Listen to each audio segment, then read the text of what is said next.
Nadie en San Miguel del Cobre imaginaba que, al amanecer de un jueves tan callado, la vida de Camila de Albarrán daría un giro tan profundo como silencioso. La brisa de primavera aún no tocaba los campos resecos, y el aroma del pan horneado apenas se asomaba por las ventanas del convento donde vivía junto a su hermana menor. Todo parecía igual que siempre, hasta que un jinete cruzó el portón de hierro con la urgencia de quien no trae buenas nuevas. La carta venía doblada en 4, con un sello de cera roja grabado con una flor de lis. El papel, aunque elegante, tenía el color amarillento de las decisiones tomadas desde muy lejos. Camila no abrió la carta de inmediato. La sostuvo entre sus dedos temblorosos, como si el tacto bastara para saber que el contenido no traía consuelo, sino deber. En su pecho, un eco antiguo resonaba, las palabras que su padre repitió antes de morir, como un rezo apagado. Un Albarrán no pide, cumple. El documento, leído en voz baja por la Madre Superiora, era claro. Camila debía presentarse en la hacienda de los Laureles antes del mes siguiente, donde sería escoltada hasta Andalucía, España, para cumplir el compromiso nupcial pactado entre su difunto padre y el noble León de la Serna, duque de Hohenberg. No había opción, ni siquiera consuelo. El matrimonio era una alianza acordada para pagar antiguas lealtades, promesas hechas en sangre entre caballeros que compartieron trincheras y derrotas. La voz de Camila no estaba presente en la decisión. Su voluntad no pesaba tanto como la palabra de un padre muerto. Camila observó a su hermana María dormida sobre un jergón remendado, su rostro demacrado por la fiebre que no cedía desde hacía semanas. La decisión no era difícil, era injusta, pero necesaria. Si su partida aseguraba medicinas, pan y techo para María, no habría lágrimas que la retuvieran. Sería esposa de un desconocido, si eso significaba salvar lo que quedaba de su familia. Al día siguiente, el equipaje fue mínimo. Una muda decente, el misal heredado de su madre, una peineta de carey rota y la carta que sellaba su destino, guardada junto al corazón. Montó en el carruaje con la dignidad de quien parte a una guerra silenciosa, y aunque ninguna lágrima corrió por su mejilla, sus ojos parecían tallados en bruma. El camino a Veracruz fue largo, polvoriento y silencioso. En cada parada, los murmullos de las mujeres mayores se hacían sentir. ¿Viste la niña sola? Dicen que va a casarse con un duque. Pobre criatura, tan joven para tanta carga. Camila no respondía, sonreía con una dulzura callada, la misma que guardan las mujeres que ya entendieron que el mundo no les preguntará nunca si están de acuerdo. Al llegar al puerto, el mar se le presentó como una bestia inmensa y temblorosa. Nunca antes lo había visto, y por un instante pensó que aquello también debía enfrentarlo con la frente en alto.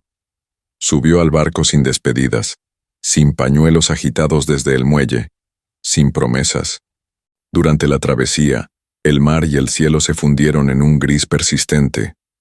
Camila pasaba horas en cubierta, mirando el horizonte sin fin, preguntándose qué clase de hombre la esperaría al otro lado del océano. ¿Sería viejo, severo, frío como los salones de los palacios que leía en novelas prestadas? ¿Sería un hombre bueno, o apenas un caballero que cumpliría su parte del trato con corrección, pero sin ternura? Si eres amante de las historias que atraviesan el tiempo, suscríbete al canal para no perderte ningún capítulo. En las noches, el vaivén del barco arrullaba sus pensamientos. Recordaba los juegos en el huerto de su infancia, la risa de su madre, los cuentos de guerra de su padre. Recordaba también los silencios de su niñez, cuando aprendió a callar para no incomodar. Siempre había sido obediente. Pero en su corazón, algo palpitaba con una rebeldía recién nacida. La certeza de que, aunque su vida había sido escrita por otros, ella aún podía decidir cómo sostener la pluma. Cuando al fin el barco ancló en Cádiz, Camila descendió con paso firme. El aire era distinto, cargado de sal y perfume de azahares. Una doncella la esperaba con un carruaje cerrado y caballos oscuros, Le ofreció una leve reverencia, sin pronunciar palabra, y le indicó que subiera. Durante días viajaron por caminos estrechos, cruzando campos dorados y olivares interminables. El paisaje era hermoso, pero lejano. Cada kilómetro recorrido parecía borrar más su pasado, reemplazándolo con una incertidumbre majestuosa y silenciosa. Cuando finalmente vio a lo lejos las torres del castillo de Hohenberg, su corazón se encogió. No por miedo, sino por una mezcla punzante de curiosidad, resignación y algo parecido a la esperanza. El castillo no parecía un lugar de amor. Se alzaba sobre un monte como una advertencia, con muros de piedra clara que relucían bajo el sol como cuchillos. No había flores en su entrada, solo una fuente seca y columnas que parecían haber esperado siglos para que alguien las habitara de nuevo. Las puertas se abrieron sin anuncio. El mayordomo ni siquiera preguntó su nombre. La condujo al interior con la formalidad de quien ya sabe todo sobre una huésped no deseada. Camila no preguntó por el duque. No aún.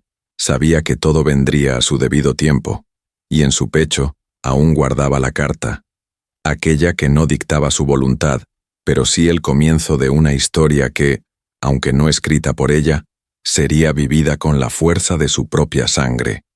El primer amanecer en el castillo de Hohenberg no trajo canto de aves ni el murmullo de criadas preparando el desayuno. Lo único que se escuchaba era el crujido pausado de la madera bajo los pasos de Camila, que caminaba por corredores fríos, con muros tan altos que su voz no se atrevía a romper el silencio.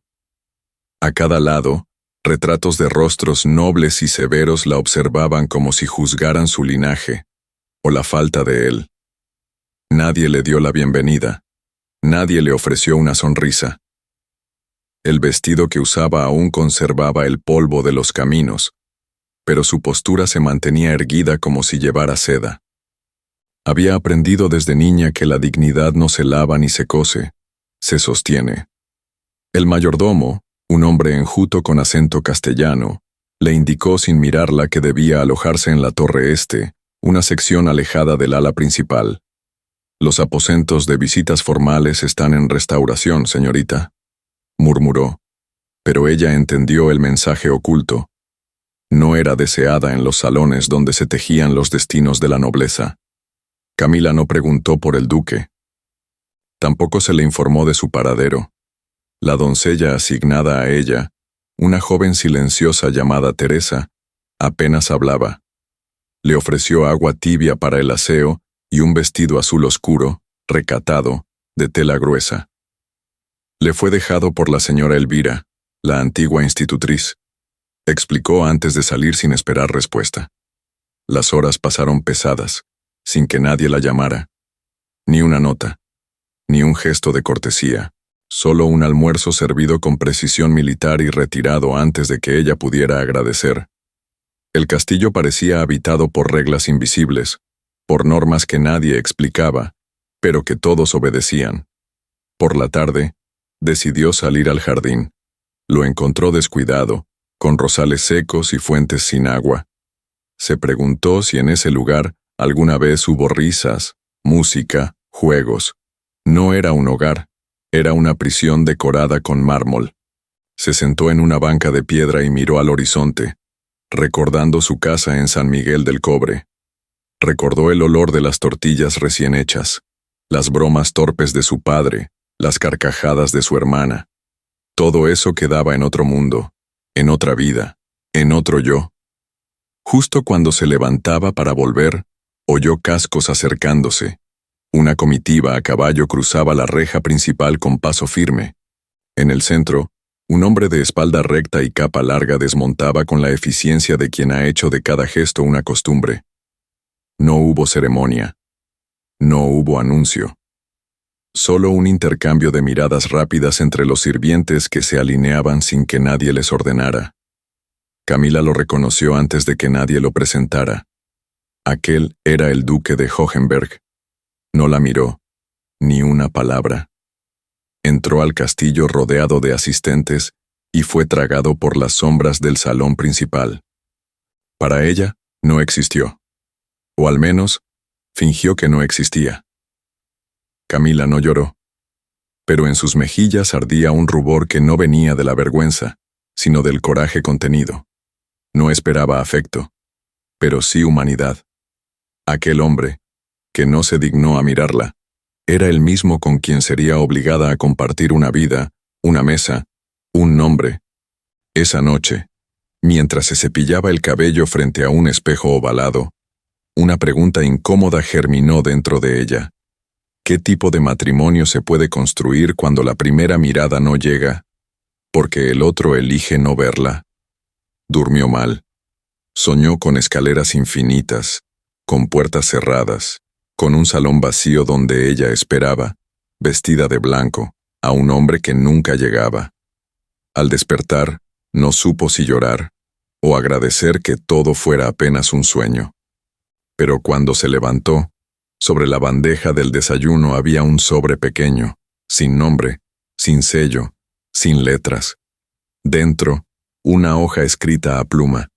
El compromiso se mantiene. La ceremonia será privada. No es necesario conocerse para cumplir un deber.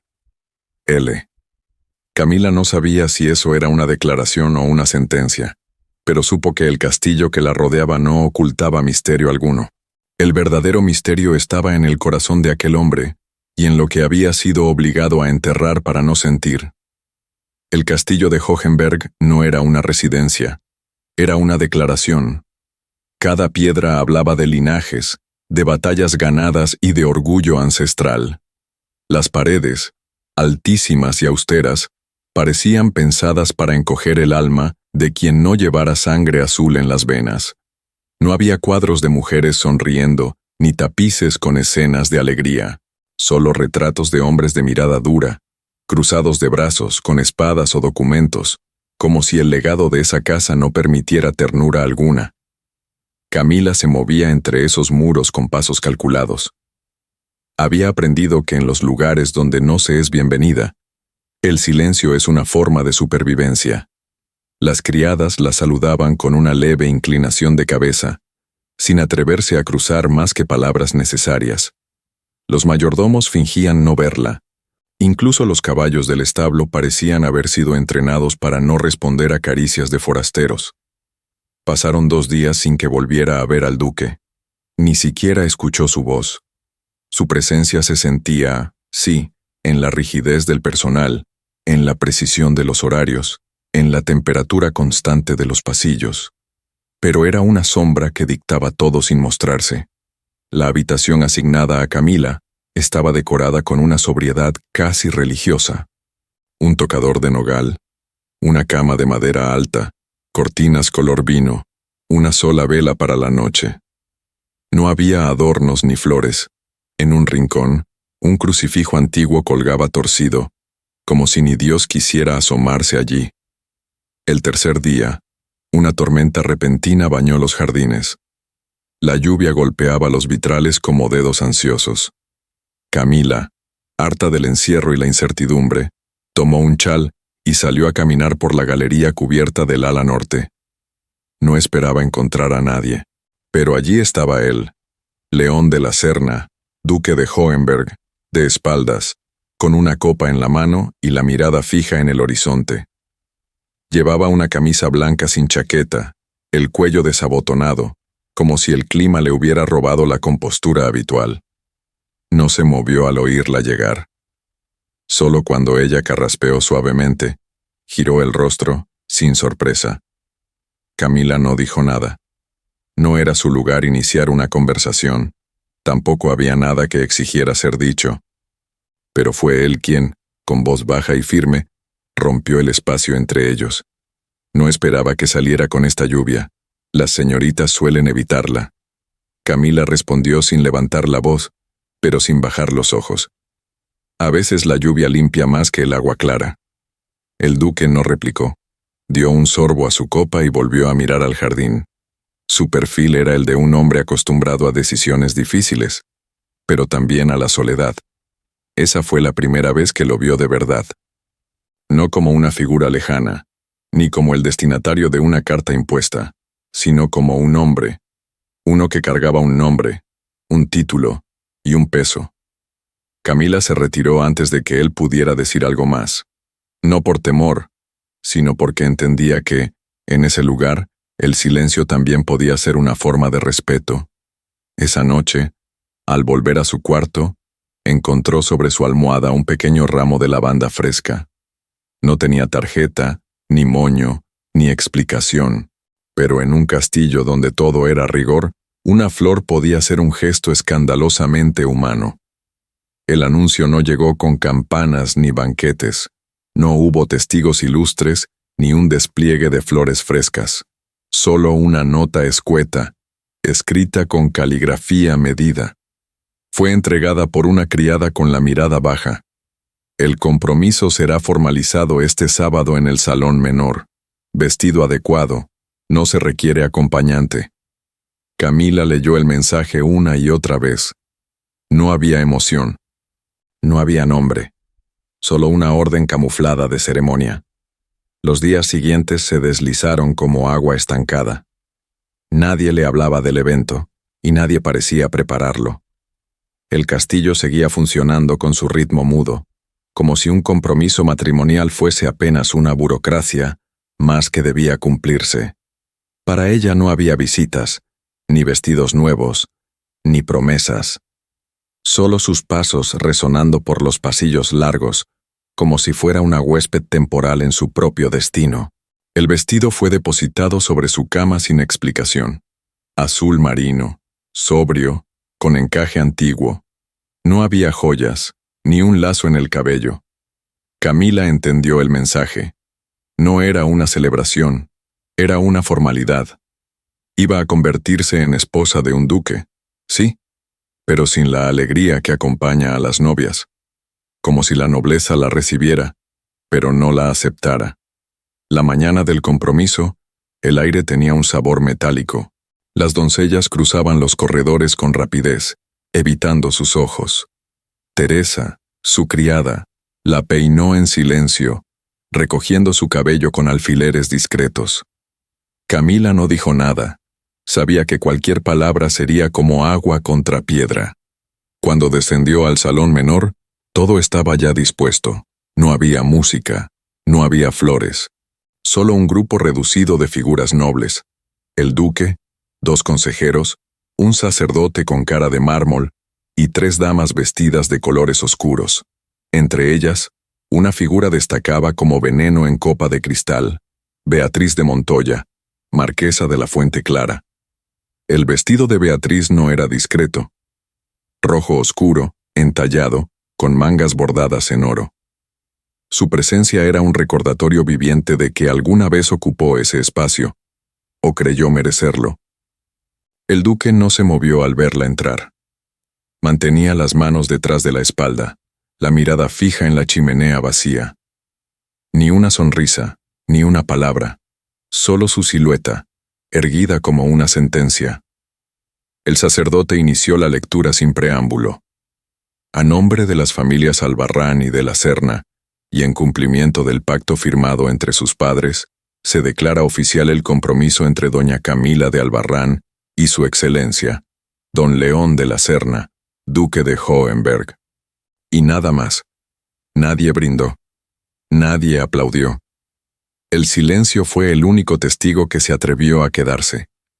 Camila permaneció en pie, con la frente alta. No por orgullo, sino porque se negaba a inclinarse ante el vacío.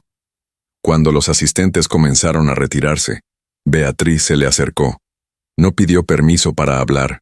Solo deslizó su veneno en voz baja, con una sonrisa perfecta. Hay mujeres que nacen para ser esposas, y otras para llenar un vacío. Descubre tú cuál eres.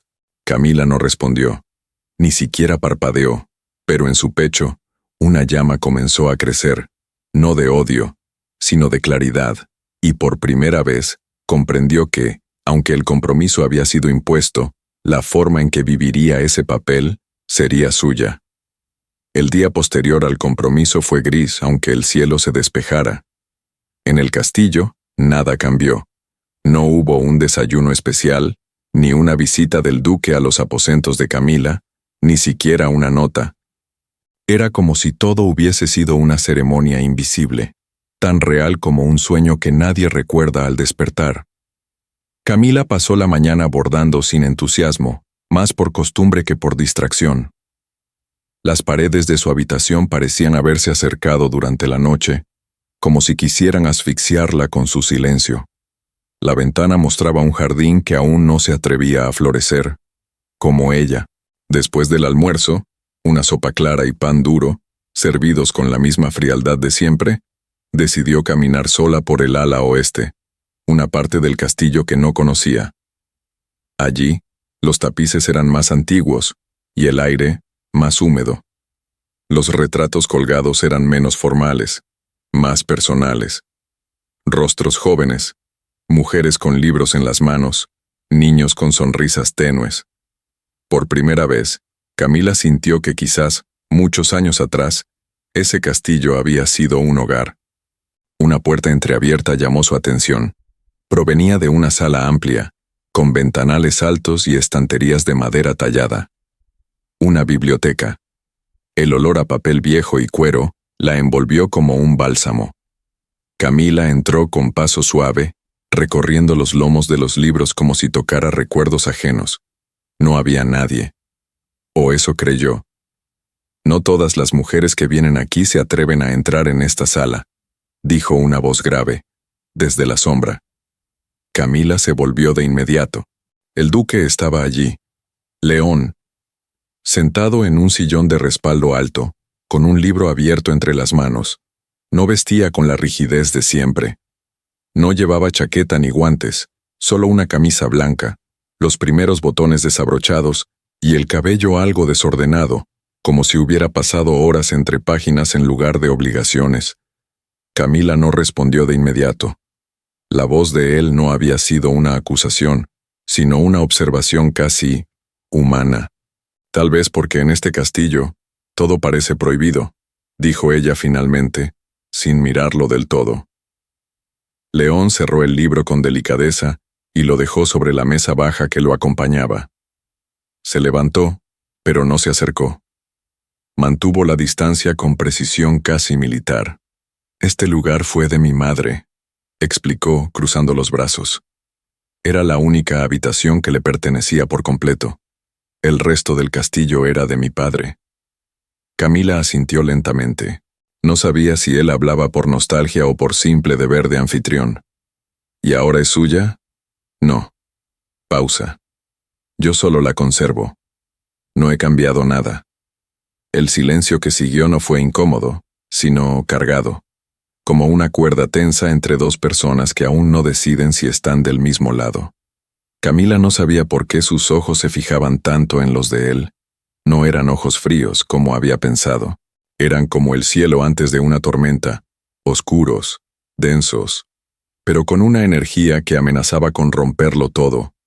León volvió a sentarse, sin invitarla, no por descortesía, sino porque ese hombre no conocía otra forma de ser.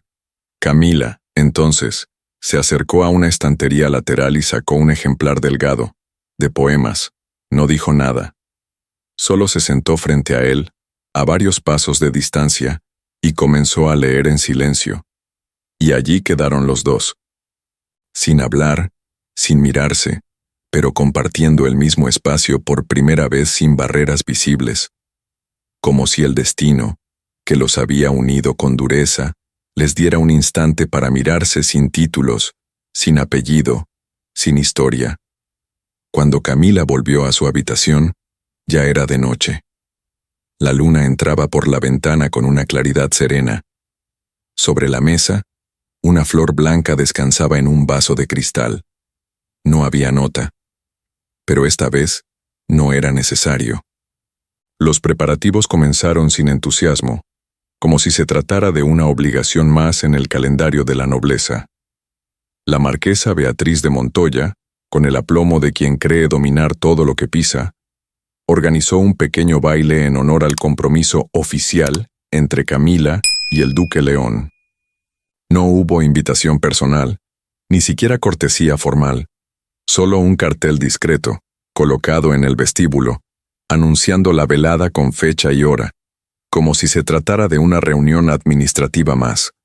Para Camila, aquello fue más una emboscada que una celebración. El día del evento, el castillo cambió su ritmo habitual. Los criados corrían con candelabros, frutas glaseadas y arreglos de flores tardías.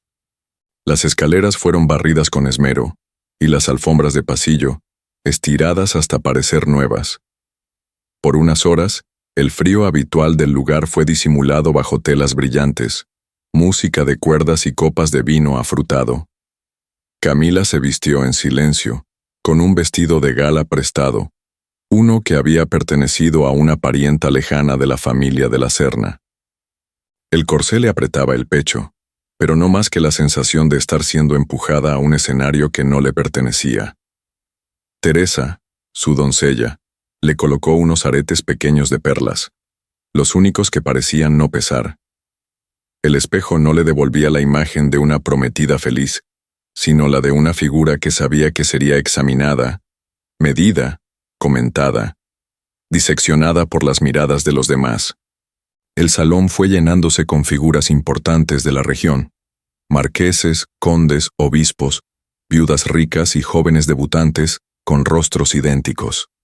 Todos vestían de gala, todos reían con moderación, todos la observaban a ella de reojo, como si tratara de descubrir en qué momento aquel rostro ajeno se convertiría en parte legítima del castillo.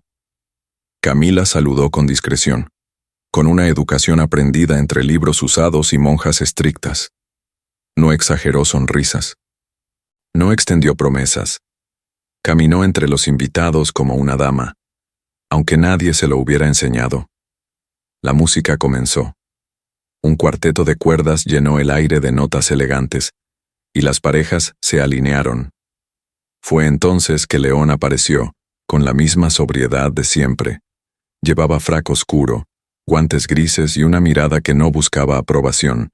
Cuando la vio, no hizo gesto alguno, pero avanzó hasta ella con decisión. ¿Me concede esta pieza? Camila apenas asintió, no por sumisión, sino por estrategia. Sabía que esa noche no se trataba de bailar, sino de sobrevivir. El vals comenzó. Los cuerpos giraban, pero el verdadero movimiento era invisible. Las miradas que se cruzaban, los comentarios que se murmuraban entre copas, los juicios que colgaban como espadas suspendidas.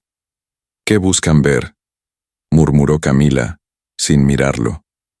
León no respondió de inmediato. La sujetó con firmeza, pero sin agresividad, a una mujer fuera de lugar. Respondió finalmente.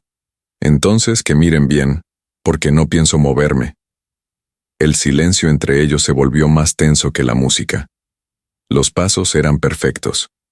No por pasión, sino por entrenamiento. Parecían dos figuras de porcelana, decorativas, inquebrantables. Al terminar la pieza, León la acompañó a un lado del salón. No se despidió. Simplemente se alejó. La dejó allí, de pie, frente a Beatriz, que se acercó como quien huele sangre en el agua. La posición que ocupas esta noche, Camila, alguna vez fue pensada para mí, dijo Beatriz, con una sonrisa tallada en veneno. Y sin embargo, aquí estoy, respondió ella, con la voz tan serena como el filo de una espada. Beatriz no contestó. Solo alzó la copa y se alejó, dejando tras de sí el eco de una guerra que apenas comenzaba. Esa noche, al volver a su cuarto, Camila se desvistió con lentitud. No por cansancio, sino por rabia. Rabia serena, digna. Esa que solo conocen las mujeres que han aprendido a luchar con gracia, entre paredes que nunca fueron hechas para ellas. Y mientras apagaba la vela, comprendió algo, que aquel castillo no la iba a expulsar, no porque la aceptaran, sino porque no sabían todavía de qué estaba hecha. A la mañana siguiente del baile, el castillo amaneció más callado de lo habitual. La resaca social se sentía en el aire. Las flores marchitas, las copas vacías olvidadas en los corredores, los ecos de risas que ya no tenían rostro. Camila se despertó con los pies cansados, pero el alma más alerta que nunca. Sentía por primera vez que su presencia ya no era invisible, y eso la hacía aún más peligrosa para los que preferían verla callada. Mientras Teresa doblaba el vestido de gala y recogía los restos de la noche, Camila se asomó por la ventana. El jardín aún húmedo por el rocío reflejaba una mañana pálida. León no había dicho una sola palabra después del vals. No hubo nota, no hubo gesto, no hubo señal, pero en su mente seguía repitiéndose la frase de él, a una mujer fuera de lugar, como si él también estuviera probándola, como si esperara que ella se quebrara o huyera. Camila no pensaba hacerlo. Esa tarde, decidida a evitar la rutina sofocante de los salones, tomó un libro de la biblioteca y se dirigió al invernadero, una estructura olvidada detrás de los establos, cubierta de cristales empañados y plantas que luchaban por crecer entre sombras. Era el único lugar donde aún podía respirar sin ser observada, o eso creía. Allí encontró a una figura inesperada, una mujer sentada junto a un rosal seco, con el cabello recogido en un moño descuidado y un chal de lana clara sobre los hombros. Tenía las manos pequeñas y pálidas, y una mirada lejana, como si viera algo que no estaba frente a ella. ¿Le molesta que me quede?, preguntó Camila, suavemente. La mujer la miró, primero sorprendida, y luego sonrió. No me molesta, me alegra. Nadie viene aquí, ya nadie me busca. Era Isabel, la hermana menor del duque, una presencia que hasta ese momento solo existía en murmullos de criadas y pasillos evitados. La conversación fue breve. Isabel no hablaba mucho, pero lo poco que decía tenía una dulzura que no combinaba con la severidad de esa casa. Su voz temblaba a veces, como si su cuerpo olvidara cómo sostener la fuerza de su espíritu. Camila se sentó a su lado, y compartieron el silencio como si fuera una tregua. Con el tiempo, Isabel comenzó a hablar de su infancia, del sonido de la risa de su madre, de cómo León solía leerle cuentos en la biblioteca cuando el mundo era menos cruel. Habló también del padre, un hombre de disciplina férrea, y de cómo, tras su muerte, el castillo se volvió piedra por dentro. Él no es como parece, dijo de pronto, sin mirar a Camila. León solo aprendió a esconderse. Esa noche, Camila volvió a su habitación con algo nuevo dentro de sí, una pregunta que no sabía cómo responder. ¿Y si el hombre que parecía de mármol también tenía grietas que lo hacían humano? Buscando aire, decidió salir al corredor trasero. Caminó sin rumbo, hasta que notó una puerta entreabierta. Era un despacho que no había explorado aún. La estancia olía a cuero viejo y papel. Sobre el escritorio, una caja de madera estaba mal cerrada. Camila no era una mujer curiosa por costumbre, pero algo en ella la empujó a abrirla. Dentro, encontró una colección de cartas organizadas por año. Todas eran de puño y letra de su padre. Y en una de ellas, fechada 5 años antes de su muerte, leyó con el corazón detenido: León, me culpo por prometer lo que no me correspondía prometer. Camila no sabe nada, no debe cargar con nuestros pactos, pero si algún día ella llega a ti, cumple con honor lo que yo no supe evitar. Protégela, aunque sea en silencio. Las palabras se grabaron en su pecho como fuego lento. Camila cerró la caja con manos firmes. No lloró, no maldijo, solo entendió. Ella no era una elegida, era una deuda, una promesa no hecha por ella, pero que la envolvía como un manto que no podía quitarse. Durante los días que siguieron al descubrimiento de la carta, Camila se volvió más silenciosa, pero no más débil. Algo dentro de ella había despertado. La certeza de que su presencia en ese castillo no era un accidente ni una cortesía, sino el resultado de decisiones tomadas por hombres que ya no estaban vivos, pero cuyas palabras aún dictaban destinos. Isabel, como una flor olvidada en un rincón soleado, comenzó a florecer bajo la compañía de Camila. Ya no permanecía encerrada en su cuarto, sino que caminaba por el invernadero, hablaba de cosas pequeñas, los colores de las bugambilias, el sabor del pan tostado, y a veces se atrevía a reír. Era una risa breve, casi infantil, pero sincera. Camila la escuchaba como quien redescubre algo que había dejado de creer posible. La ternura. León, en cambio, mantenía su distancia. Cruzaban palabras contadas, miradas que no se quedaban y gestos que no se completaban. Pero en los pasillos, en los comedores, en los cambios de sombra dentro del castillo, su presencia era innegable. León no decía mucho, pero todo en él hablaba: su manera de sostener la copa, la rigidez de sus hombros cuando alguien mencionaba a su padre, el modo en que desaparecía al atardecer, como si hubiera aprendido a huir de la luz. Una noche, el castillo celebró una cena en honor a un conde visitante, un viejo amigo de la familia de la Serna que traía noticias de la corte de Madrid. La velada fue discreta, pero formal. La música suave de un trío de cuerda llenaba el salón, y el ambiente estaba envuelto en esa calma tensa que solo la alta sociedad sabía mantener. Camila, vestida con un traje de seda color humo, caminó entre los invitados como si ya supiera su lugar, no el que le habían otorgado, sino el que ella había conquistado a fuerza de silencio, firmeza y dignidad. Cuando la música cambió a un compás más lento, León se acercó. No hubo palabras, solo un gesto, la mano extendida, esperando la suya. Ella aceptó. La danza no fue perfecta, no fue ensayada ni fluida, pero fue real. Cada paso parecía dudar, como si sus cuerpos aún no se hubieran puesto de acuerdo sobre si debían acercarse o mantenerse a salvo. Camila sintió por un instante que no bailaba con el duque, sino con alguien que llevaba años tratando de recordar cómo se sentía el calor de una mano sincera. Fue entonces que él habló, casi en un susurro. Bailé por última vez en este salón con una mujer que nunca fue mía. Camila lo miró sin detenerse. Yo bailo hoy con un hombre que aún no decide si quiere estar aquí. León no respondió.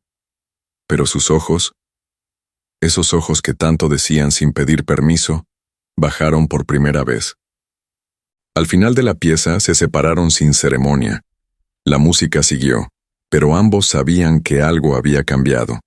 Más tarde, al cruzar uno de los corredores que conectaban al ala este, Camila pasó frente a un salón que siempre permanecía cerrado. Aquella noche, la puerta estaba entreabierta. Entró con cautela.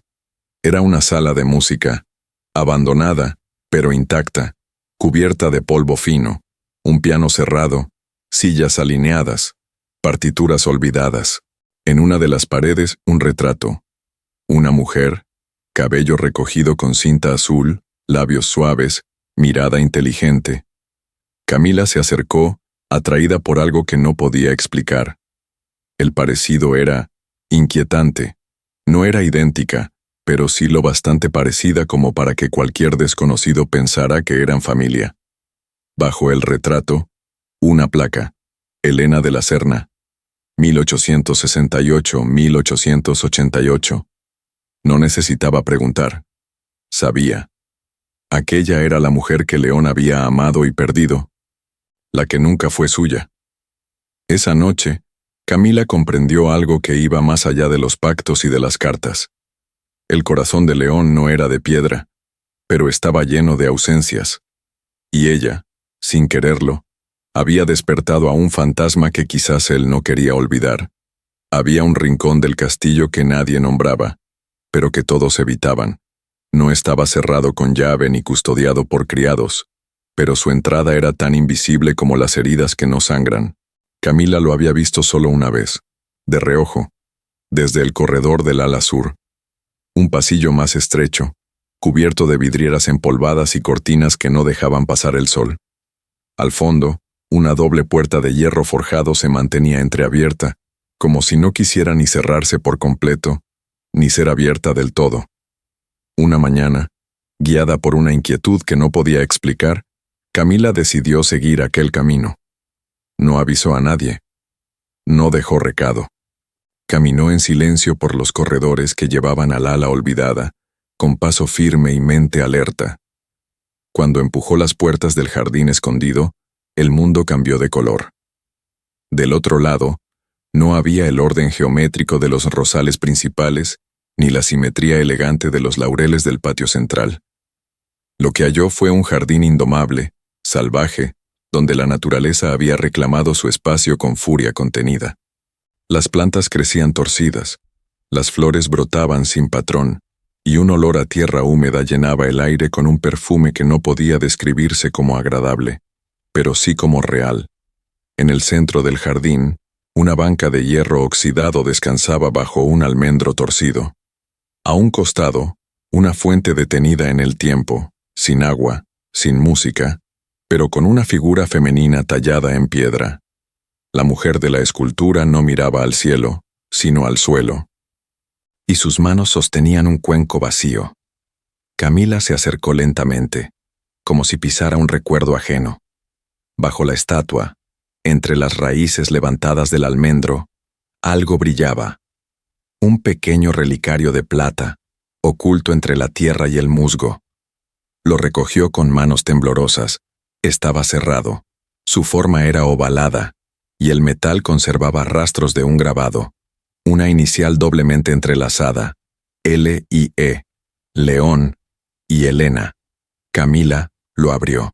Dentro, un mechón de cabello claro y una nota diminuta, escrita con caligrafía apretada y desesperada. Perdóname por amarte en silencio.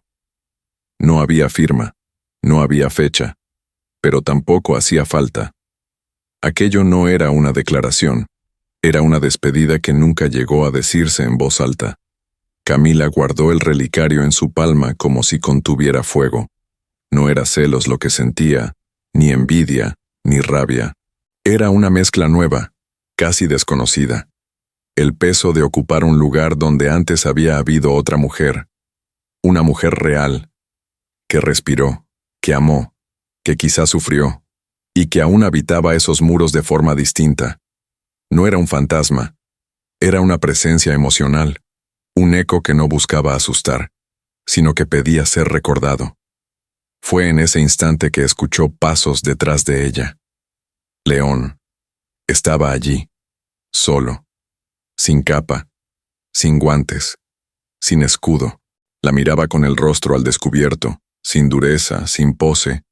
Como un hombre, solo eso, no dijo nada, Camila tampoco. Él se acercó, vio el relicario entre sus dedos, y por primera vez, bajó la mirada. Ella no preguntó, él no explicó. Ambos sabían que el silencio, esa vez, era respeto. Después de un momento que pareció eterno, León dio media vuelta y se marchó sin decir adiós. Camila se quedó sola, con el relicario en la mano y la certeza de que acababa de cruzar un umbral que no tenía regreso. A partir de ese día, el jardín prohibido ya no sería solo un lugar, sería un símbolo. El punto exacto donde el pasado y el presente comenzaban a mezclarse, con un amor que aún no sabía si nacería libre o atado a las sombras. El día transcurrió con una calma engañosa. Después del encuentro en el jardín prohibido, Camila regresó a sus aposentos con el relicario cerrado entre sus dedos. No lo escondió, tampoco lo dejó a la vista. Lo colocó sobre el tocador, como si fuera una herida recién suturada que aún no debía tocarse. Teresa, la doncella, notó su expresión distinta pero no preguntó. En esa casa, las preguntas eran monedas peligrosas. ¿Te está gustando la historia? Déjanos tu like y comparte tus impresiones en los comentarios. Camila pasó la tarde con Isabel, bordando junto a la ventana mientras la luz del sol se alargaba sobre los tapetes.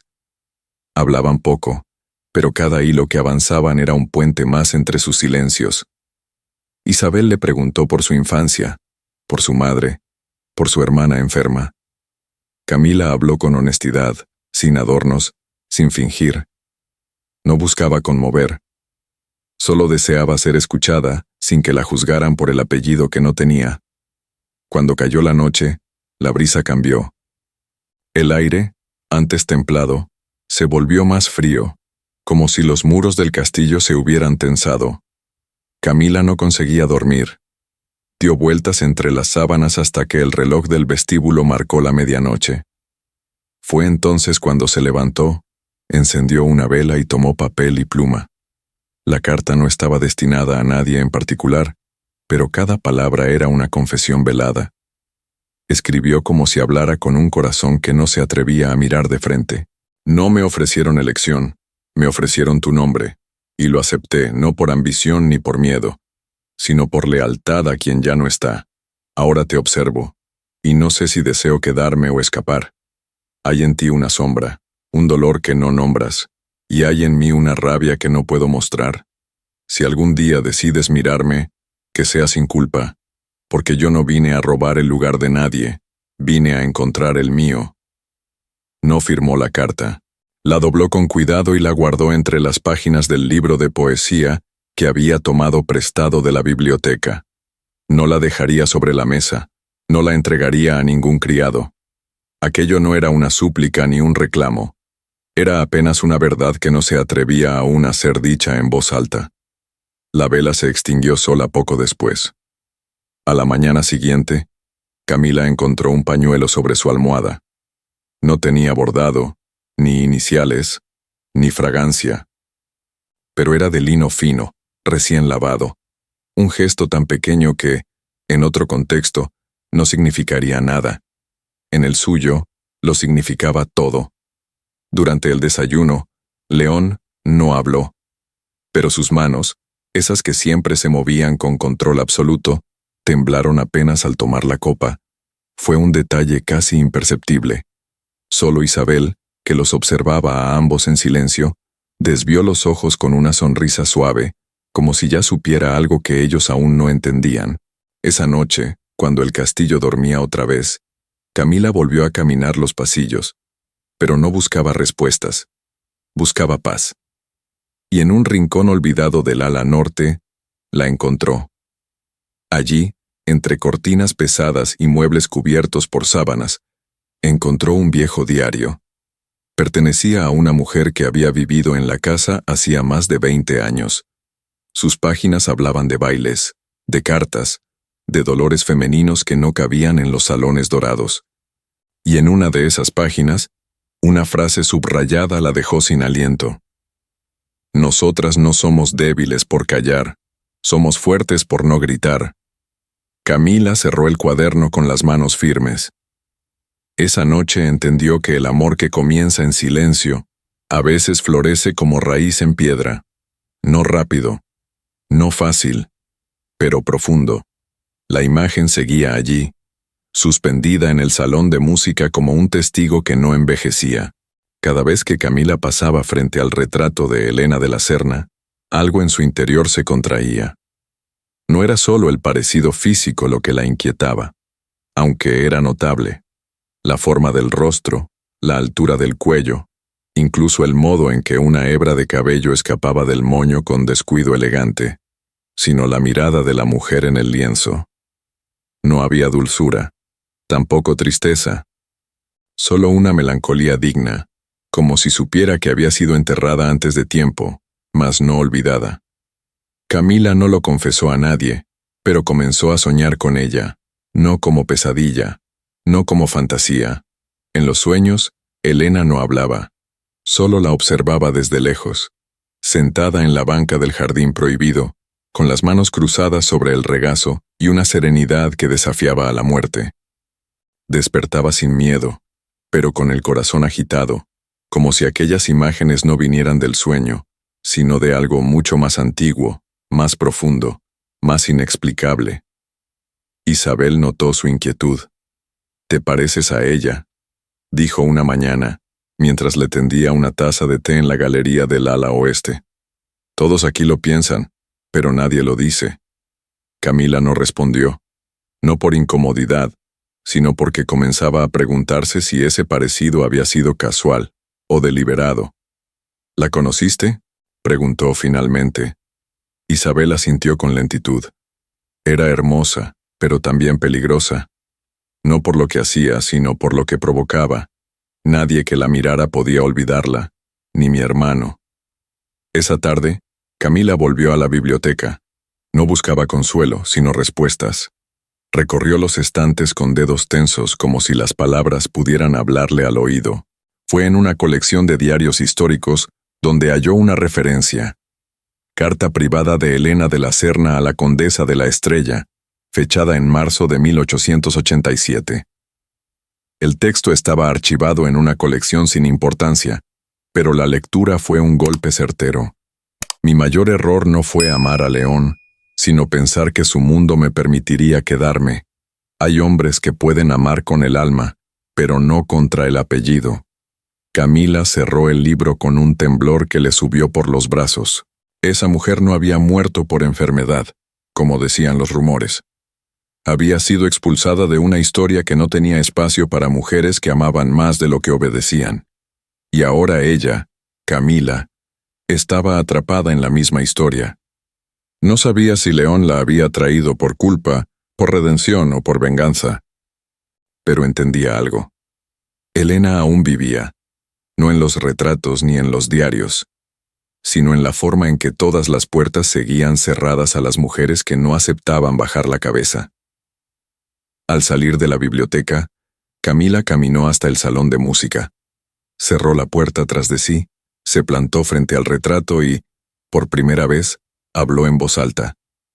No vine a ocupar tu lugar, vine a reclamar el mío. El cuadro no respondió, pero la ventana crujió suavemente con el viento. Un sonido simple, humano, y aún así, tan simbólico como una promesa. Después de la conversación con el retrato, Camila sintió una calma engañosa. No era paz, pero sí una pausa, como si algo en su interior se hubiera acomodado, no resuelto, pero sí aceptado. El nombre de Elena ya no era un eco ajeno, era una advertencia, una señal, un espejo quebrado que la miraba desde otro tiempo. Los días en el castillo comenzaron a cambiar sutilmente. Isabel hablaba más. Teresa, la doncella personal de Camila, sonreía en silencio al servir el té. Hasta los pasillos, antes tan rígidos, parecían respirar de otra forma. Sin embargo, Camila sabía que esa aparente serenidad era la antesala de algo más profundo, como el susurro del viento antes de que el cielo decida llover. Fue una noche, cuando despertó sobresaltada sin saber por qué, que lo entendió. Había alguien en su habitación, no un espectro ni un ladrón, una silueta femenina de pie junto a la chimenea apagada. No había luz, solo el resplandor débil de la luna filtrándose por la ventana. Camila se incorporó con lentitud, sin miedo, apenas conteniendo el aliento. Era una de las doncellas del castillo. No la había visto antes de cerca. Joven, piel pálida, cabello oscuro recogido bajo un velo. No dijo una palabra. Solo extendió una mano y le mostró un objeto. Una carta antigua, amarillenta, con el borde desgastado. Camila se levantó de la cama y tomó el papel con cuidado. Al leer las primeras líneas, sintió que el aire se le escapaba del pecho. Era una carta firmada por su propio padre, pero no estaba dirigida a ella, ni a León, ni a ningún miembro conocido de la familia. El destinatario era un nombre desconocido, don Marcelo de las Cuevas. El contenido era breve, casi brutal. Marcelo, hiciste tu parte, cumplí la mía.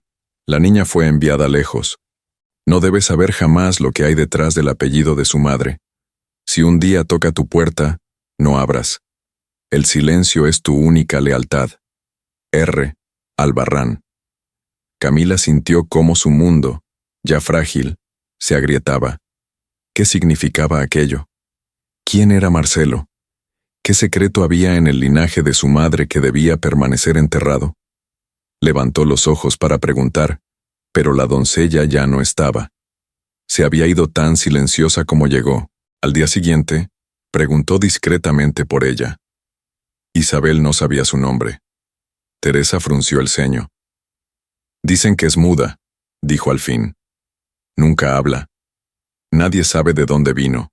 Solo apareció una noche, y el mayordomo la aceptó sin preguntar. Camila volvió a leer la carta en soledad. No podía hablar de ella con León, aún no. Pero algo le decía que la aparición de esa muchacha y el contenido de esa carta no eran coincidencias. Ese castillo guardaba más que dolor antiguo, guardaba pactos, pactos rotos. Esa noche, Camila dejó una vela encendida en su ventana, no como señal de miedo, sino como invitación. Quería volver a ver a la joven, quería respuestas, pero nadie vino. La vela ardió hasta consumirse. Solo al amanecer, bajo la puerta se encontró algo más, un pequeño recorte de papel, escrito con letra temblorosa. No todo lo enterrado está muerto. El nombre, Marcelo de las Cuevas, no dejó en paz a Camila.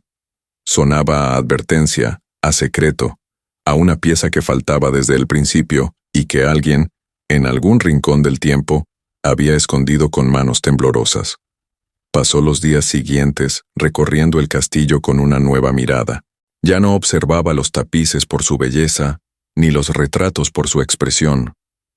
Los examinaba como quien busca pistas en un escenario preparado por otros. La biblioteca volvió a convertirse en su refugio. Revisó libros de registros, cartas viejas y documentos oficiales de la familia de la Serna. Nada, pero fue en una carpeta descolorida, con archivos del servicio doméstico, donde encontró la clave. Un documento, fechado 23 años atrás, mencionaba a una institutriz llamada Eugenia Solano, enviada desde Veracruz para educar a los hijos menores del entonces conde de la Serna. Permaneció en la casa solo un año. Luego, según el archivo, regresó a México tras un desacuerdo con el señor de la casa. Camila no necesitaba más que esa línea. Eugenia Solano era el nombre de su madre. El castillo se le volvió ajeno de nuevo. Ahora no solo caminaba por pasillos antiguos, caminaba sobre las huellas de su propia sangre.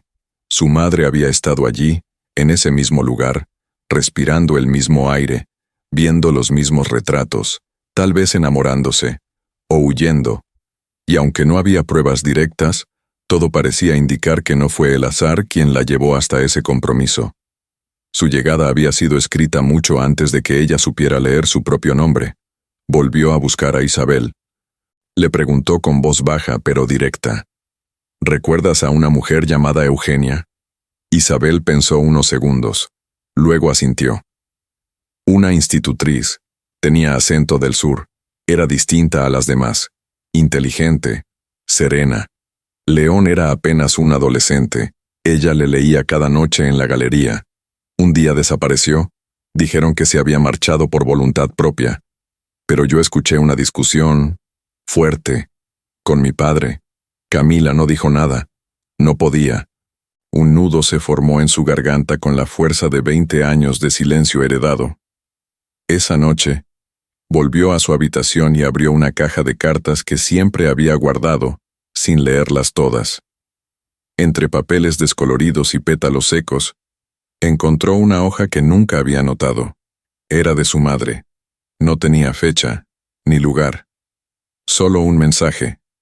Si algún día llegas allí, no tengas miedo. La verdad tiene raíces, aunque la tierra la niegue. El castillo, con sus paredes tan altivas, ya no era solo un lugar de promesas rotas. Era una herida abierta. Y Camila ya no era solo la prometida del duque. Era el eco de una historia inconclusa. La heredera de una ausencia. La prueba viva de que el pasado no muere, solo cambia de nombre. El aire en el castillo cambió.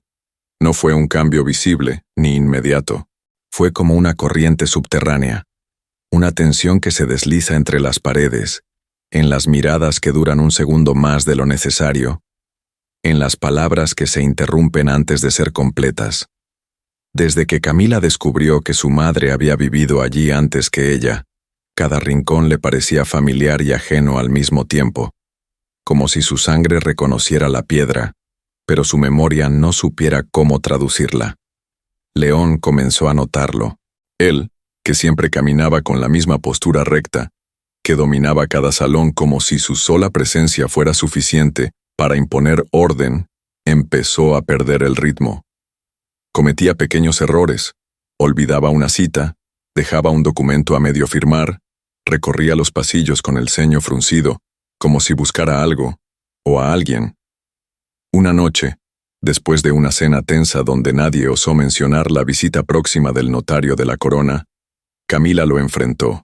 no con rabia, sino con claridad. Lo encontró en el salón del piano, donde Elena también había dejado su sombra. Mi madre vivió en esta casa, dijo, sin preámbulos. León no se sobresaltó. Solo cerró los ojos un instante, como quien recibe una bala que ya sabía que iba a llegar. Lo sé, respondió. La franqueza fue una bofetada. Camila no esperaba negación, pero sí resistencia. Sin embargo, él había elegido la verdad. ¿Qué ocurrió con ella? León se apoyó en el respaldo del sillón. Su voz, por primera vez, sonó cansada. Mi padre la trajo como institutriz, pero no era una sirvienta. Era una mujer que pensaba como una dama y se expresaba como una reina. Todos la admiraban. Algunos la temían. Yo era joven, y la miraba con los ojos de quien no sabe lo que es amar, pero quiere intentarlo. Hubo un escándalo que nunca se dijo en voz alta. La gente susurraba que mi padre, que quiso tenerla no solo como empleada. Camila bajó la vista.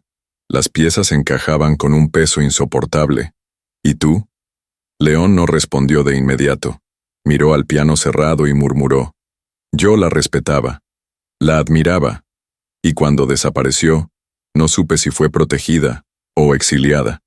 Camila dio un paso atrás. Entonces sabías quién era yo desde el principio. Él asintió, sin drama. Sí. ¿Y aún así aceptaste este compromiso? León se acercó, pero no intentó tocarla. Su voz fue grave, contenida, como si cada palabra costara, porque había un pacto. Un pacto hecho por mi padre y por el tuyo. Y porque sentí que debía enmendar algo que los dos hombres destruyeron. ¿A costa de qué? Preguntó ella, apenas en un susurro. Él la miró con una intensidad que ya no era fría ni distante. A costa de mí mismo. Camila no lloró, pero algo dentro de ella se partió. La idea de que todo había sido escrito antes de que ella pudiera elegir, y que, aún así, León no era su enemigo, sino otro heredero de un pasado que no pidió. El pacto que los unía no era de amor, era de redención, y la redención, a veces, es más cruel que la culpa. Esa noche, Camila volvió a su habitación sin mirar atrás. Sabía que algo había cambiado. León ya no era el duque impenetrable. Era un hombre marcado por la lealtad a los muertos. Y ella ya no era solo una promesa. Era una memoria viva. Una mujer que cargaba en el cuerpo una historia que pedía justicia, no compasión. La mañana siguiente fue pálida, casi blanca. El cielo no mostraba sol, pero tampoco lluvia. Era como si el clima mismo compartiera la incertidumbre de Camila, que despertó con los ojos secos, pero el cuerpo entumecido, como si hubiera dormido bajo un peso invisible. No soñó esa noche, o si lo hizo, su memoria decidió borrar las imágenes por su propio bien. El castillo había vuelto a su silencio habitual. Teresa no hizo preguntas, Isabel no apareció. Y León, por primera vez en semanas, no dejó ningún rastro, ni una flor, ni un pañuelo, ni una presencia accidental, nada. Camila, vestida con un abrigo fino que no le pertenecía, salió sin rumbo por los pasillos del ala sur. No buscaba consuelo, ni confrontación. Solo necesitaba espacio, oxígeno. Algo que le recordara que aún estaba viva, que no era una pieza más del ajedrez de los muertos. Fue allí, al girar por error hacia un corredor poco transitado, que la vio. Una puerta entreabierta, cubierta de polvo. Nadie había entrado en mucho tiempo. Al empujarla, un crujido llenó el aire como una advertencia. La habitación estaba intacta. Muebles cubiertos con sábanas, cortinas pesadas que dejaban pasar solo una línea de luz.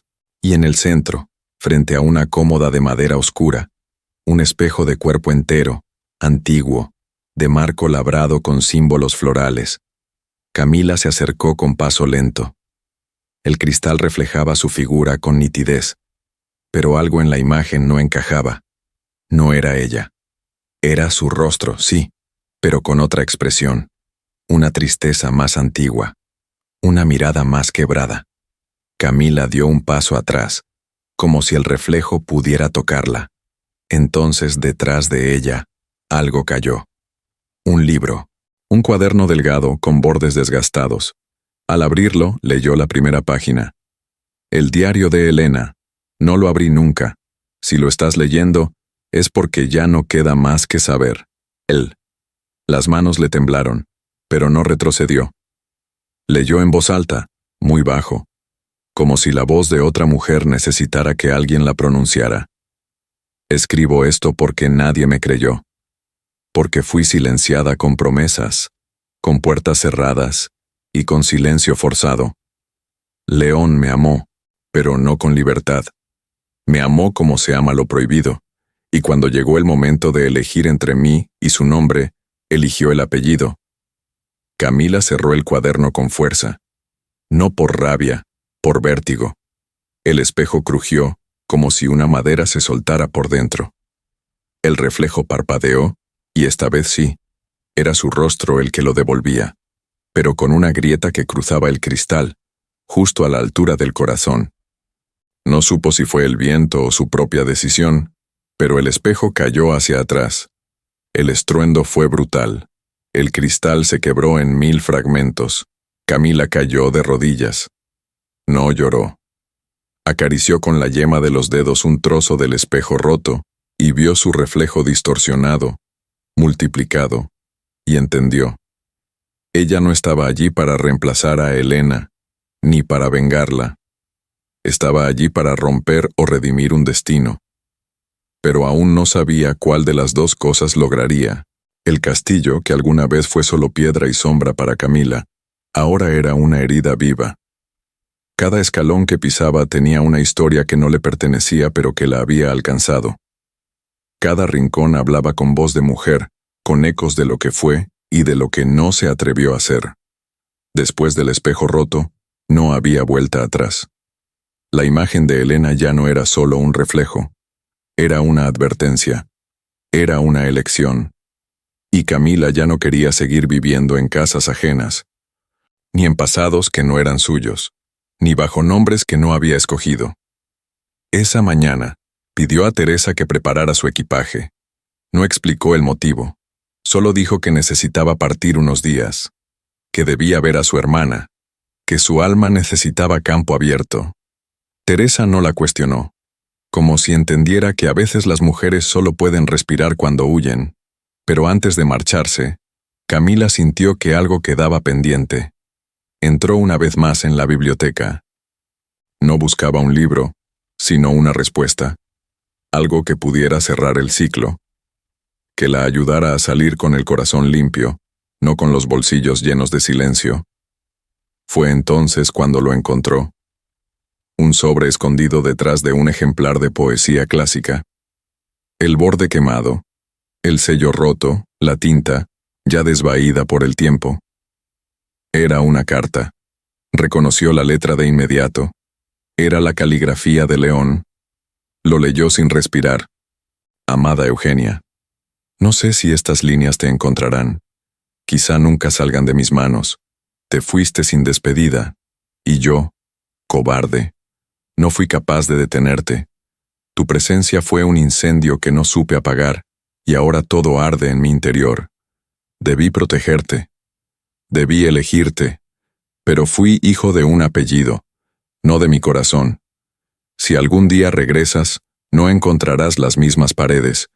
Pero si tus ojos se parecen a los tuyos, si tus manos tiemblan al tocar esta madera, sabré que es tuya. Y entonces, aún sin palabras, sabré que me has perdonado. L.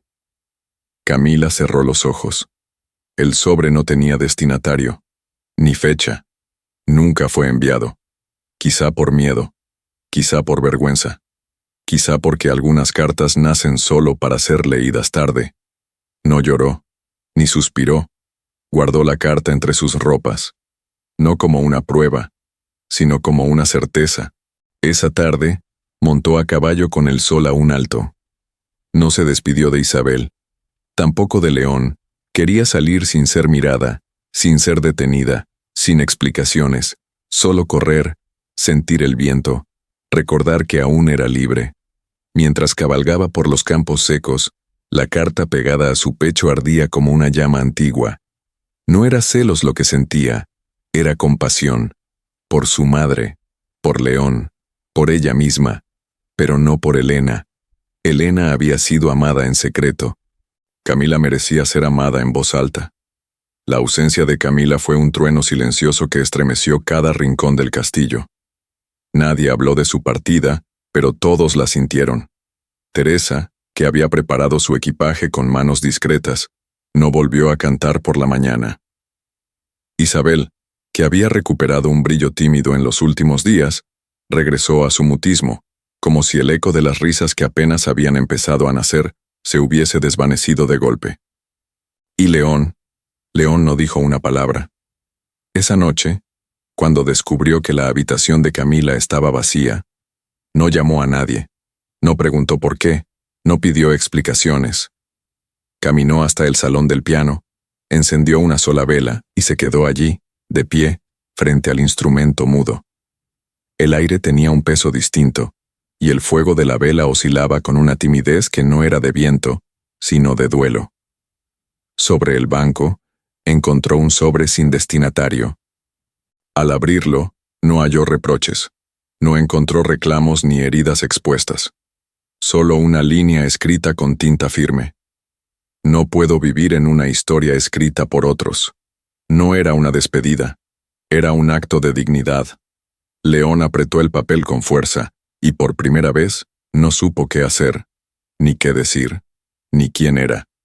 Esa noche, en el salón de recepciones, se celebraba un pequeño encuentro diplomático con representantes de la corte, enviado por el ministro de Justicia. Beatriz de Montoya estaba presente. Su sonrisa, vestida de encaje y ambición, era una daga envainada. León asistió por deber, no por deseo. Cuando ella lo vio solo, supo que había una grieta. Se acercó con paso medido. Su perfume era fuerte, casi invasivo. Su voz, suave como tela, escondía filo. Dicen que la prometida se ha ido, dijo, sin disimular su placer. Tal vez ahora puedas ver con claridad lo que siempre estuvo frente a ti. León no respondió, pero no se apartó. La música sonaba suave, un vals lento que parecía burlarse de las decisiones que duelen. Beatriz le ofreció la mano.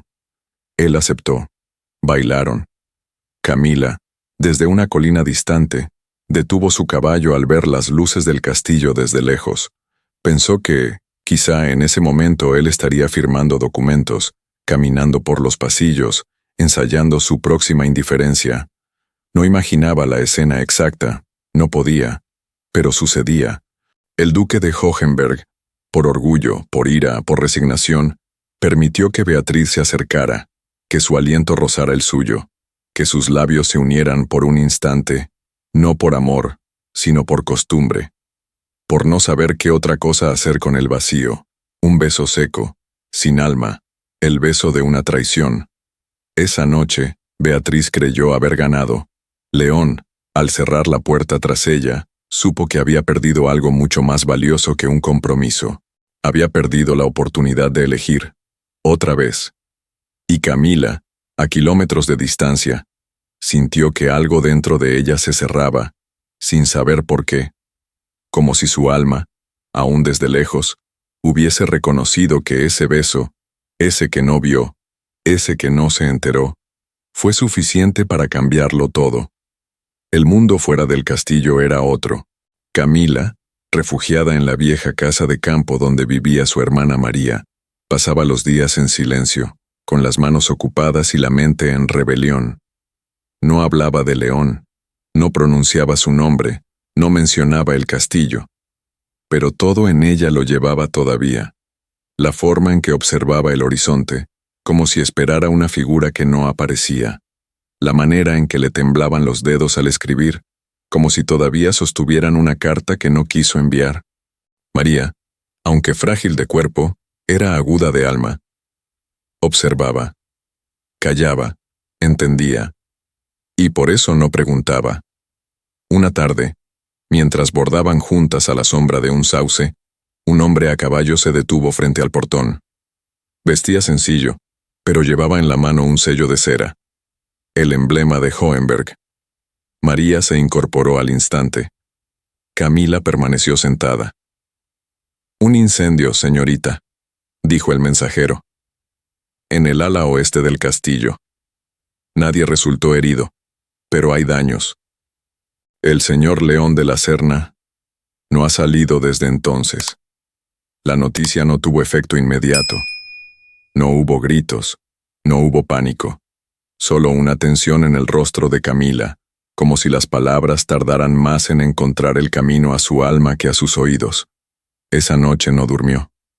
Recordó cada rincón del ala oeste, el salón del piano, la biblioteca, el retrato de Elena, las cartas, el espejo, y recordó también sus pasos, su silencio, su decisión de irse sin girar el rostro.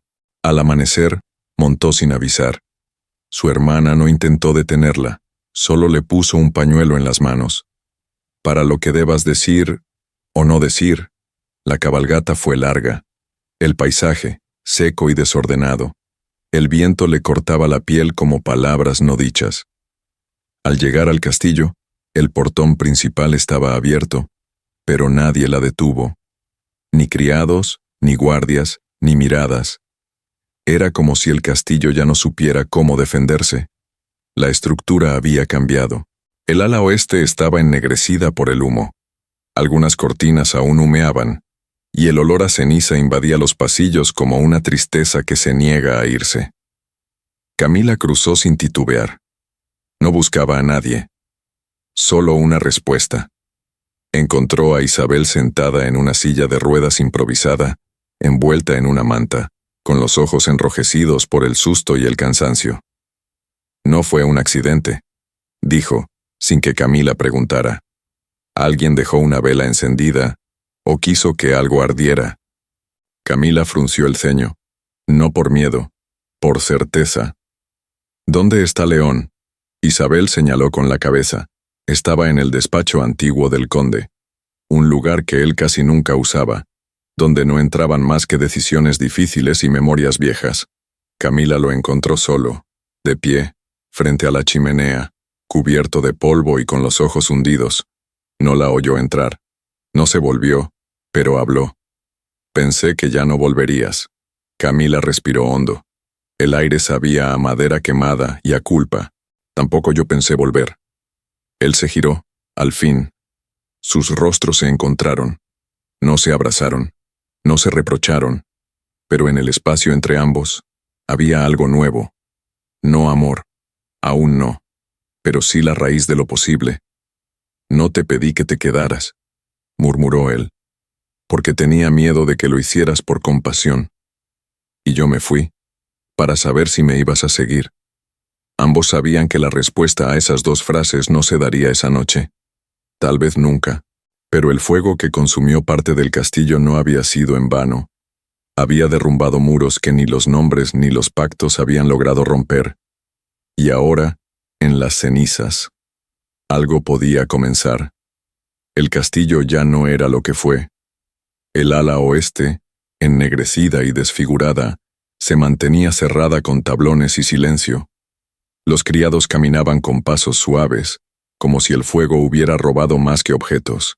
Isabel se desplazaba por los corredores en su silla, sin quejarse, pero con la mirada distante.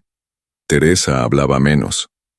Hasta las campanas del oratorio sonaban con un ritmo más lento, como si el corazón de la casa hubiese aprendido a latir distinto. Camila no había vuelto a montar a caballo. Tampoco había empacado sus cosas. Permanecía, no como quien se instala, sino como quien aún no sabe si está de paso o en casa. León, desde el incendio, pasaba horas en el despacho antiguo. Leía documentos que nadie le pedía. Revisaba cartas viejas. No buscaba respuestas. Buscaba redención. Pero no en los papeles, en sí mismo. La noticia llegó una mañana sin anuncio previo. Una comitiva real, encabezada por el notario de la corona, visitaría el castillo en 3 días para confirmar la validez del compromiso y revisar el estado de la propiedad de Hohenberg, dada la reciente catástrofe. Era un juicio no declarado, una inspección disfrazada de gentileza. Beatriz también lo supo. Y volvió. Vestida de gris perla, con un velo discreto y una sonrisa cuidadosamente templada, se presentó ante los criados como si nunca hubiera salido. No saludó a Camila. No mencionó el pasado, pero caminó por el castillo con la seguridad de quien aún creía tener derechos. El día de la visita, todo fue preparado con rigor. Las copas alineadas, las cortinas nuevas, las habitaciones de los huéspedes ventiladas con lavanda seca, pero el ala oeste permanecía cerrada. Nadie se atrevía a mostrar las ruinas. El notario llegó con 6 hombres y una dama de compañía que tomaba notas. Era un hombre pequeño, meticuloso, de voz afilada. Observaba cada detalle con ojos calculadores. Después del almuerzo, pidió hablar con León y con su prometida. Camila, vestida de azul noche, bajó al salón principal. No llevaba joyas, ni adornos, solo el medallón de su madre. El notario comenzó con cortesía. Señor de la Serna, su herencia está en regla, pero hemos recibido rumores de que este compromiso no fue basado en elección mutua, sino en acuerdos antiguos y no oficiales. Silencio. Beatriz se inclinó levemente hacia adelante. Y si la prometida actual no lo acepta, existe una opción legítima. Pausa. Yo fui la elegida por el consejo en su momento. El linaje debe mantenerse. Camila cerró los ojos un instante, no por rabia, por precisión. León dio un paso al frente. Su voz fue clara, firme, desnuda. Yo elegí a Camila de Albarrán, no por pacto, no por culpa. La elegí después de conocer la verdad, después de perderla y querer recuperarla. ¿Y qué verdad es esa?, preguntó el notario, sin disimular la intriga. Camila respondió entonces: soy hija de una mujer que fue expulsada de este castillo por amar. Soy hija de la memoria que ustedes intentaron enterrar. Y estoy aquí no porque alguien me trajo, sino porque decidí quedarme. Un murmullo recorrió el salón. El notario intercambió miradas con sus asistentes. Beatriz no se movió. No respiró. León dio otro paso. ¿Y si la corona desea quitarme el título por esta elección? Lo acepto. Pero no daré mi nombre a otra mujer que no haya ganado su lugar por sí misma. Un silencio largo cayó como un telón de terciopelo. Entonces, el notario habló. No hay ley que impida a un hombre entregar su herencia por voluntad propia. ¿Entonces el compromiso?, preguntó uno de los asistentes. El notario miró a Camila. Queda sellado, y será registrado como legítimo. Aunque no haya sido dictado por el consejo, fue dictado por la voluntad. León bajó la cabeza. Camila no lloró, no sonrió, pero en su pecho, algo finalmente se liberó, y en el ala oeste, aún cubierta por ruinas, una flor blanca comenzó a brotar entre las piedras. El castillo despertó al día siguiente con una luz diferente. No era el sol el que lo transformaba, sino la verdad. Una verdad que, después de años enterrada bajo el peso de los títulos, los retratos y los pactos familiares, por fin se había dicho en voz alta. El eco de las palabras de Camila seguía flotando en los corredores, como una canción que ya no podía ser silenciada. Camila caminó por el jardín, sola, pero no vencida. Llevaba en el cuerpo el cansancio de muchas vidas, la de su madre, la de Elena, la suya propia. Su vestido ondeaba con el viento como una bandera que no pedía reconocimiento, apenas permanencia. No buscaba aplausos, tampoco disculpas, solo respiraba. Y por primera vez respirar no dolía. León la observaba desde la galería, sin interrumpirla. No corría hacia ella, no la llamaba, porque había entendido que el amor no se exige, ni se suplica, se espera, como quien aguarda la lluvia en la tierra seca. Fue Isabel quien la encontró junto a la fuente rota. «Él quiere hablar contigo», dijo con una ternura que ya no escondía nada. Camila no respondió de inmediato. Su mirada estaba clavada en el agua estancada, donde una libélula flotaba sin moverse, como un símbolo de transformación, atrapada entre el cielo y la tierra. Al entrar en el despacho, León se puso de pie. No vestía como duque, sino como hombre. Sin medallas, sin escudos, sin escenografía. En su mano tenía un libro. Era el diario de Eugenia. Nunca lo leí, confesó. Me lo dejó un criado, muchos años después de que se fue, pero me dio miedo. Camila tomó el cuaderno sin abrirlo. No hace falta leerlo, dijo. Ya lo vivimos. Entonces, León le entregó una carta más. Esta sí tenía el sello de la familia de la Serna. Antigua, olvidada en un cajón. Era del abuelo de León, dirigida al padre de Camila. Lo sabes tan bien como yo. El apellido que compartimos se bifurcó hace una generación. Si la niña llega a saberlo, se desmorona todo lo que construimos. Pero la sangre no se borra con silencio. Algún día, alguien tendrá el valor de contarle. Camila entendió al instante. No era solo hija de Eugenia. Era hija de un lazo prohibido entre dos casas enemistadas por orgullo. León y ella compartían más que una historia. Compartían un origen, pero no eran hermanos. No eran primos. No eran familia por la sangre, sino por una alianza rota que había tratado de mantenerlos alejados por el nombre, no por la naturaleza. Y fue allí, en ese instante, que lo entendió. Su historia nunca había sido una historia de amor tradicional. Era una historia de reparación, de reconstrucción, de amor sembrado en tierra quemada. León no pidió matrimonio. Camila no pidió perdón. No lo necesitaban. En las semanas siguientes, la boda no fue celebrada con pompa.